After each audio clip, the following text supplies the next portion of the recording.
పత్రికలో ఆత్మదేవుడు చెప్పిన మాట ఏమిటంటే తండ్రి కుమారుల సంభాషణ. ఆత్మీయ కుమారుడు ఆత్మీయ తండ్రి. ఈ ఆత్మీయ కుమారుడు ఆత్మీయ తండ్రి యొక్క సంభాషణ ఏమిటంటే ఆత్మీయ తండ్రి ఆత్మీయ కుమారుడుకు ఈ ఆత్మ సంబంధమైన సంగతులు తెలియచేయటం, ఈ ఆధ్యాత్మికమైన విషయాలు తెలియచేయటం. అలాగే మనము కొన్ని సంగతులు నేర్చుకోవాలని, తెలుసుకోవాలని దైవజనుడు చక్కని వాక్యం చదివించడం జరిగింది. చూడండి, గ్రంథాలు 2 తిమోతికి రాసిన పత్రిక 2వ అధ్యాయము 1వ వచనంలో అంటున్నాడు, నా కుమారుడా. చదవడం మాట 2 తిమోతికి రాసిన పత్రిక 2వ అధ్యాయం 1వ వచనం, నా కుమారుడా క్రీస్తు యేసునందున్న కృప చేత బలవంతుడవు కమ్ము. చాలండి.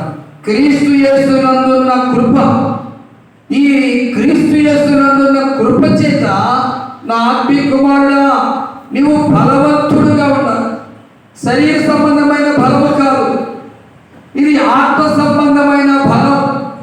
ఈనాడు శరీర సంబంధమైన బలమునకు రకరకాల టానిక్లు వాడుతున్నారు, రకరకాల మెడిసిన్ వాడుతున్నారు, రకరకాలుగా ఫ్రూట్స్ వాడుతున్నారు, రకరకాలుగా మరి మినరల్స్తో కూడినటువంటి ఆహార పదార్థాలు వాడుతున్నారు.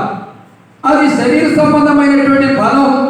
కానీ ఇది ఆత్మ సంబంధమైన బలము కావాలంటే ఎక్కువగా మన ప్రార్థనలో, ఎక్కువగా వాక్యం చదివే విషయంలో, ఎక్కువగా ఆరాధన చేసే విషయంలో, ఎక్కువగా దేవుని మాటలు ధ్యానించే విషయంలో మనము లీనమై ఉన్నప్పుడు మాత్రమే ఆ పరిశుద్ధాత్మ శక్తి మనం పొందగలుగుతాం. పౌలు గారు మరి అపోస్తలుల కార్యములు 1వ అధ్యాయము 8వ వచనంలో చూస్తే చక్కని మాట చెప్పాడు. అక్కడ అపోస్తలుల కార్యములు మరి 1వ అధ్యాయంలో చూస్తే, ఆయనను పరిశుద్ధాత్మ శక్తి నీ మీదకి వచ్చినప్పుడు నీవు శక్తి పొందెదవు. పరిశుద్ధాత్మ శక్తి నీ మీదకి వచ్చినప్పుడు ఏ పొందుకుంటామా? శక్తిని పొందుకుంటాం. దేవుని శక్తి, పరిశుద్ధాత్మ శక్తి, ఆ శక్తితోనే ఈ ఆత్మీయ పోరాటం పోరాడాలి. దేవుని స్తోత్రం. ఏ పోరాటం? ఇది ఆత్మీయ పోరాటం.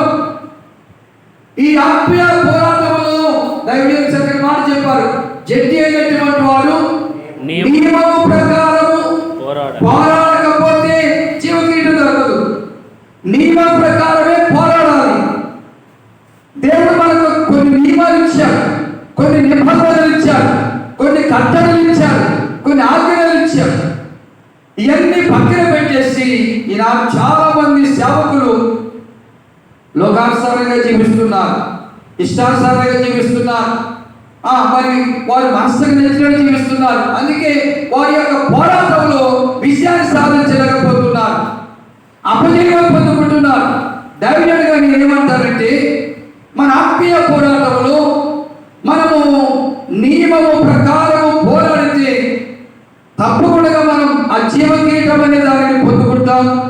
ఈ లోకంలో ఉన్నప్పుడు కూడా ఈ ఆత్మీయ పోరాటంలో సాధారణ